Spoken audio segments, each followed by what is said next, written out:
जब जज्बा दुश्मन से इंतकाम लेने का हो, जब जुनून दुश्मन को मिटाने का हो,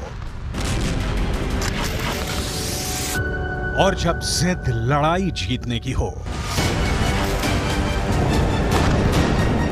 तो कुछ ऐसी तस्वीर सामने आती है।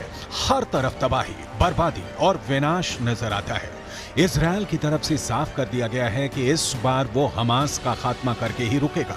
इजरायल के प्रधानमंत्री नेतन्याहू ने ऐलान कर दिया है कि उनका देश हमास के खिलाफ आखिरी लड़ाई लड़ रहा है।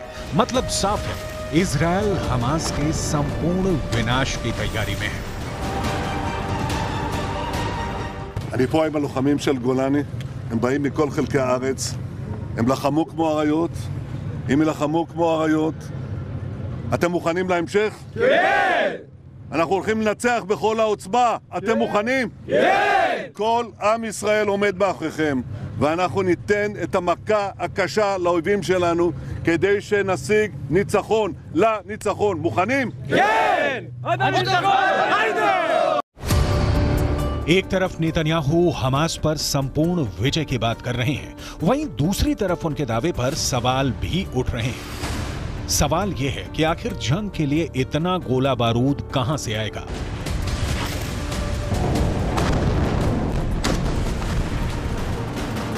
इस सवाल का जवाब अमेरिका है। हमास पर इजरायल का एक्शन शुरू होते ही अमेरिका ने इजरायल को हथियारों की पहली खेप पहुंचा दी थी। इस खेप में smart bomb, iron dome missile defence system के लिए इंटरसेप्टर, स्टिंगर मिसाइल, टैंक और तोप के लिए एम्यूनिशन शामिल है। लेकिन अमेरिका के सामने परेशानी यह है कि जो हथियार इस वक्त इजरायल मांग रहा है, वही हथियार यूक्रेन को भी चाहिए। ऐसे में अमेरिका के हथियार फैक्ट्री में दिन रात ऐसे हथियारों का उत्पादन हो रहा है ताकि वो अपने दोनों मित्र देशों को हथियार सप्लाई देता रहे। युद्ध के मैदान में न इजरायल को हथियारों की कमी हो और न रूस से लड़ाई लड़ रहे यूक्रेन को।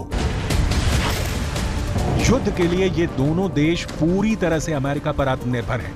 ऐसे में सवाल उठता है कि क्या आगे भी अमेरिका अपने दोनों मित्र देशों को हथियार मुहैया कराता रहेगा? सवाल इसलिए बड़ा है क्योंकि हथियारों के लिए इजरायल पूरी तरह से अमेरिका पर निर्भर है।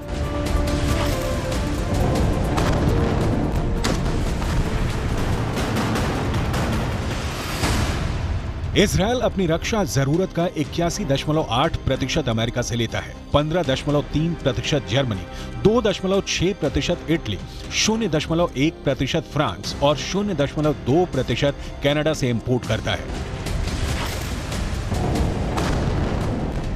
यानी इजरायल अपनी हथियारों की जरूरत के लिए पूरी तरह से अमेरिका पर निर्भर है।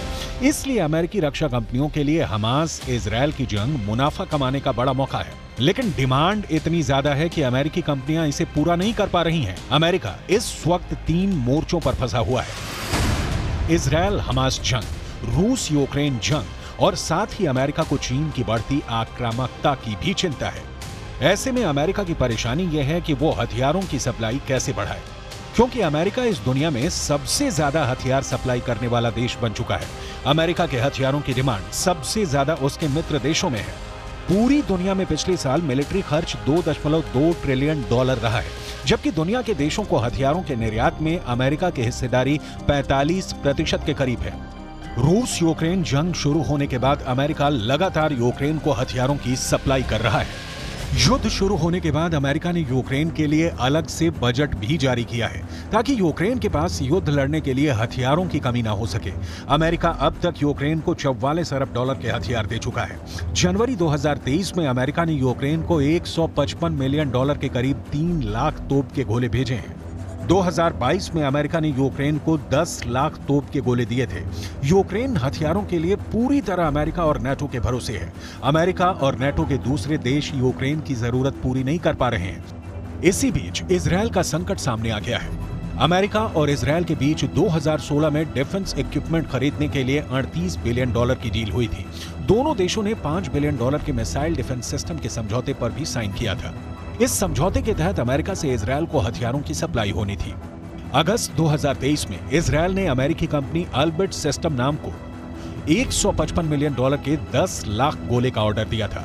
इजरायल ने M107A3 तोप के गोले को खरीदने का करार किया था। तब जंग के आसार नहीं थे, लेकिन अब जंग शुरू हो गई है। ऐसे में इजरायल को तत्काल हथियार चाहिए, लेकिन अमेरिकी कंपनियों की प्रोडक्शन कैपेसिटी इतनी नहीं है कि वो तत्काल इजरायल को हथियारों की सप्लाई कर सके। ये संकट इसलिए भी बड़ा है क्योंकि 2014 में इजरायली सेना ने गाजा पर 32,000 से ज्यादा गोले दागे थे। इस बार हालात 2014 से ज्यादा खराब है। इजरायल ने फुल स्केल वॉर का ऐलान किया है। ऐसे में इजरायल को गोला बारूद की जरूरत पहले से कई गुना ज्यादा होगी। ये मौका अमेरिकी हथियार कंपनियों के लिए मुनाफा कमाने का है।